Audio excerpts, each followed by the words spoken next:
नीट paper फुटी प्रकरणामध्ये एक मोठी अपडेट समोर आलेली आहे। परीक्षेपूर्वी मोटेगावकरनं रात्री 11:30 वाजता विद्यार्थ्यांना पेपर दिला होता। नीट परीक्षेच्या आदल्या रात्री पेपर फुटल्याची माहिती समजते। मोटेगावकरच्या क्लासमधला एक व्हिडिओ समोर आलेला आहे आणि त्यातून ही बाब स्पष्ट झाली आहे। नीट पेपर फुटी प्रकरणातील सीबीआयच्या कोठडीमधील आरोपी शिवराज मोटेगावकर त्याच्या क्लासमध्ये परीक्षेपूर्वीच फोडलेल्या नीट परीक्षेच्या पेपरचा सराव परीक्षेचा आदल्या दिवशीचा रात्री 11:30 वाजताचा हा व्हिडिओ समोर आलेला आहे।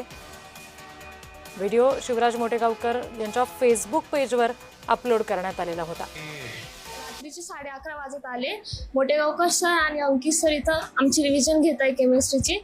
इम्पॉर्टंट पॉइंट पूर्ण हायलाइट करून दिले आणि दरवर्षी अशी रिव्हिजनची खूप फायदा होतो, तर ह्या वर्षी पण होईल अशी अपेक्षा आहे आणि खूप छान प्रकारे सरांनी रिव्हिजन घेतली। Thank you so much sir. Thank you. Chromite ओरचा फॉर्म्युला सांगा। पहिल्यांदा काय करायचं? धुवून घ्या। काय करायचं? Na2CO3 तापवा। काय मिळालं पहिल्यांदा? या संदर्भात प्रतिनिधी अजय घोडके आपल्याला आणखी तपशील देत आहेत। अजय,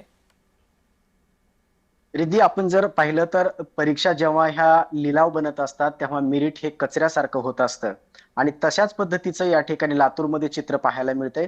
शिवराज मोटेगावकर याने खाजगी कोचिंग क्लासेसचा जो बाजार मांडलेला होता, या बाजारामध्ये ह्या सगळ्या पद्धतीनं प्रश्नपत्रिका त्या ठिकाणी फोडणे, ते विकत घेणे आणि विद्यार्थ्यांकडनं अशा पद्धतीनं रात्री परीक्षेच्या आदल्या दिवशी रात्री 11:30 वाजता त्या ठिकाणी शिवराज मोटेगावकर हा फोडलेल्या पेपरच्या संदर्भात त्या ठिकाणी विद्यार्थ्यांकडनं उजळणी करून घेत असल्याचा हा व्हिडिओ आपण पाहतोय।